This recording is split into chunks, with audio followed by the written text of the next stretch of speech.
ඔයාගේ පරණ වර්ෂන් එක වලදාන්න දැන් තමයි හොඳම කාලේ.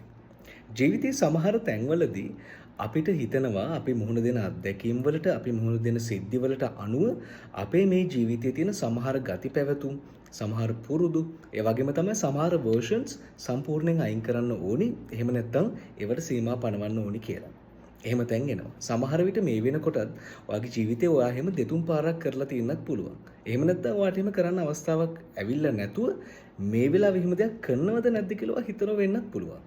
ඒ නිසා මතක තියාගන්න ජීවිතයේ සමහර තැන්වලදී අපිට සිද්ධ වෙනවා කටුසෝ වගේ වෙන්න. ඒ කියන්නේ පාට මාරු කරන්න. එහෙම නැත්නම් සර්පයෝ වගේ වෙන්න. එහෙම නැත්නම් පරණ හැවයින් කළ අලුත් හැවක් දාගන්න. ඒ කියන්නේ ජීවිතයේ සමහර තැන්වල අපිට වෙන හිතවිදීම් අපි මුණ දෙන සමහර නරක හොඳ අත්දැකීම් එක්ක මේ ඉන්න මිනිස්සයා නෙමෙයි අපේ තියෙන අර කෝ එකේ තියෙන අපේ තියෙන පියෝ ක්වොලිටිස් පරිසම් කරගෙන අපි පිටින් මවාගෙන ඉන්න අපි මේන්ටේන් කරන චරිතය අපි සමහර ගති පැවතුම් වෙනස් කරන්න සිද්ධ වෙනවා. ඒක අපේ ඩිෆෙන්සිව් මෙකනිසම් එකක්. මොකද එකම විදිහට හැමදාම පවතින්න අපිට පුළුවන් වෙන්නේ නැහැ.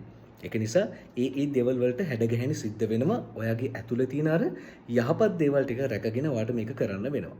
ඒක නිසා ඔයා මෙහෙම තැනක නම් දැන් ඉන්නේ ඔයාගේ අනාගතය වෙනුවෙන් ඔයාගේ සුභසිද්ධිය වෙනුවෙන් දේවල් වෙනස් කරලාට කමක් නැහැ. ඔයා වෙනස් වුණාට කමක් නැහැ. ඒකෙන් ඔයාටත් අනිත් අයටත් හානියක් වෙන්නේ නැත්තම්. ඒක මතක තියාගන්න.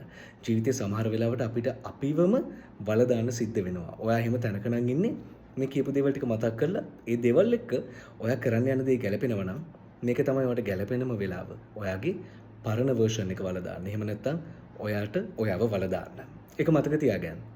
හිනා වෙලා හිටපන්.